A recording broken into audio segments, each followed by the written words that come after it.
and one government prevailed over the other. You're telling me no one would violate anybody's rights if we lived in an anarchist society? No, people would attempt to, and some people would succeed in it, just like in a government society. Well, guess what? People would create. Guess what? People would create militias. People would create militias with a hierarchical structure, and then, oh my god, a government's formed. No, as long as a militia does not initiate the use of force against another person or group, would not make a militia a governmental agency. Well, right? It would if they initiate force. If crazy, wacko, anti-Semitic ideas were spread and they created a militia to take care of Jews, well, that's a government. Those are just criminals. There's criminals in a statist society. Well, no, there's no criminals. Well, no, there's no criminals according to you because there's no government, there's no laws. Society. There's no government, there's no laws, so there's no criminals. What? There's no government and there's no laws in your society, so there's no criminals. Well, I'm defining a criminal as somebody who violates the principle of not initiating the use of force. Okay. Well, great. They want to initiate force. So if they want to be successful, they end up creating a militia with hierarchical structure, and then they commit a Holocaust.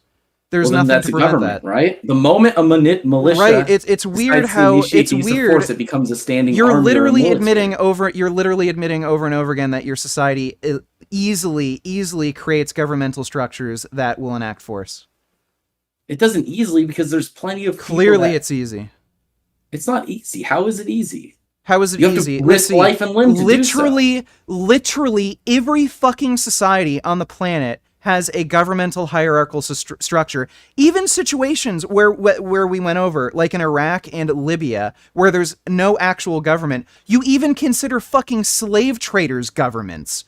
So you admit implicitly that governmental structures are easily fucking created out of nowhere.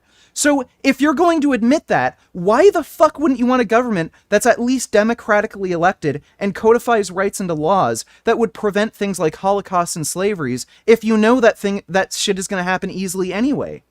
Because that shit happens easily under a statist society. I mean, the Holocaust happened, the Holodomor happened. Yes, it does. Look, it doesn't when fucking human rights are It doesn't when human rights are codified into fucking law.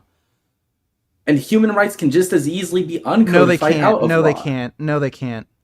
Yes, they can. Oh, really? So, tell me, who has power? Who has the power in a government society? What do you think? How do you? Okay. Who has the power to initiate Shut up! The use of Shut force? the fuck up! Shut the fuck up!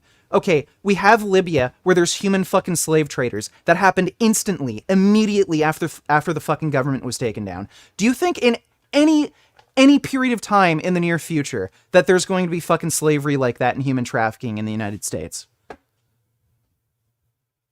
Well, I would think that Libya has a completely different demographic. We're fucking done. Yeah, we're fucking done. Okay, bye. Come Thanks for coming on.